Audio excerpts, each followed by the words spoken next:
Today I wanted to talk about some ways on how to save money for your wedding. My first tip for you guys, which may seem obvious, but it is to not plan your wedding on a Saturday. Now, Saturdays are going to be the most expensive days of the year, but also during high season and a Saturday, you will be looking at premium costs. If you do have the flexibility of choosing a date that's not on a Saturday, or if you're not against that idea, I would look into that. The quotes I got for venues on a Friday versus a Saturday was mind-blowing, like thousands of dollars the difference. The second one is to have your ceremony and reception in the same place. Just does cut out costs of transportation if you're shuttling people to and from two different places. Consolidating it to one space makes it not only really easy, but also is kind of like a one package price and just kind of makes it easier on you. It's mostly because it's easy, but also the number will be down because of that, and logistically it's just less stressful. You don't have to have like a traditional wedding anymore. Like, you can do a wedding however you want, so that should just totally empower you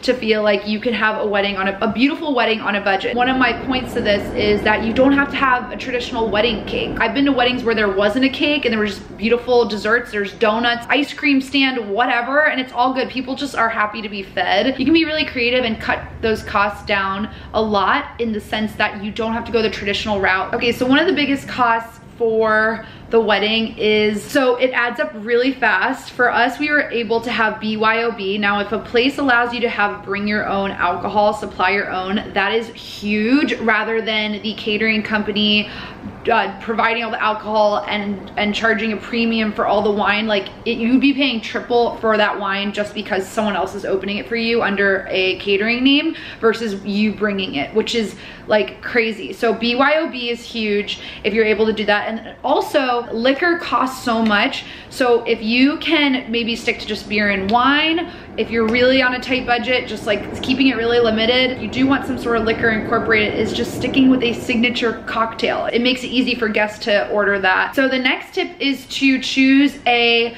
venue that doesn't require a lot of decor. So when you are going venue shopping, which is always so much fun, and you're looking around, you know, everything just seems like, oh, I can do so much to that, add these lights here and curtains here. I want to be careful because one of the venues we saw, I was thinking like I can really make it my own, and the place was relatively affordable compared to the other places, but I didn't think about all the ways you have to dress up the venue, which costs were starting to add up to be even more than a venue that already had a really beautiful aesthetic to it.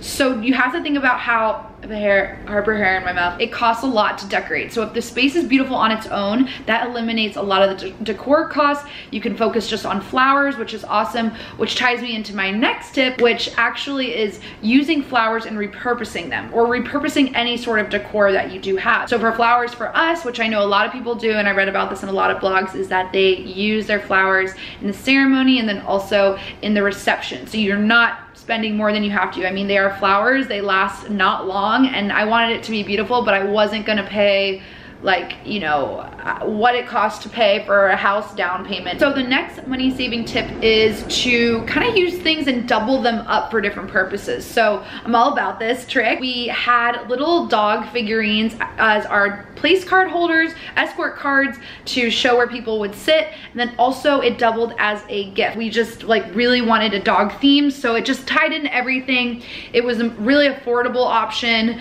and we just like kind of made it work. I don't know what tip I'm on. I think this is 8. After going through all this, I am like the most like funny about my dress. One time you wear it, like I kind of wish I rented my dress, or once I found this dress that I went and searched for it online for cheaper or something, because you are just in your dress literally for like 8 hours. If you don't mind this, is to look into renting, or if you find your dream dress but then, and it's somewhat modern, going and finding someone who has already worn it and just buying it off them and then getting it altered perfect for you. Let me know what you guys think. I would love to know what you do with your dress in the comment section below, if you've gotten married, or what your thoughts are on that. Another great money saving tip is to consider going paperless when it comes to wedding invitations and RSVPs. Completely paperless, that'll save like hundreds of dollars too if you don't decide to send out a save the date, because you don't have to do that. Again, you don't have to be traditional anymore if you don't want to, and especially if you are on a budget,